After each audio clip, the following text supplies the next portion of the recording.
رسول اللہ صلی اللہ علیہ وسلم اپنے اونٹ پر بیٹھے ہوئے تھے اور ایک شخص نے اس کی نکیل تھام رکھی تھی۔ آپ صلی اللہ علیہ وسلم نے پوچھا، آج یہ کون سا دن ہے؟ ہم خاموش رہے حتیٰ کہ ہم سمجھے کہ آج کے دن کا آپ کوئی دوسرا نام اس کے نام کے علاوہ تجویز فرمائیں گے۔ پھر آپ صلی اللہ علیہ وسلم نے فرمایا، کیا آج قربانی کا دن نہیں ہے؟ ہم نے عرض کیا، بے شک۔ اس کے بعد آپ صلی اللہ علیہ وسلم نے فرمایا، یہ کون سا مہینہ ہے؟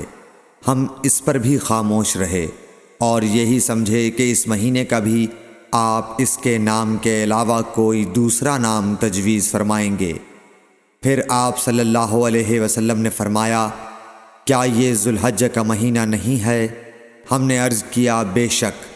آپ صلی اللہ علیہ وسلم نے فرمایا، تو یقیناً تمہاری جانیں اور تمہارے مال اور تمہاری آبرو تمہارے درمیان اسی طرح حرام ہیں جس طرح آج کے دن کی حرمت تمہارے اس مہینے اور اس شہر میں ہے۔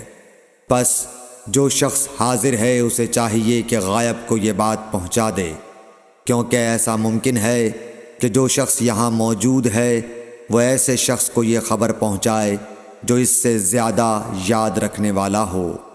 صحیح بخاری حدیث نمبر 67۔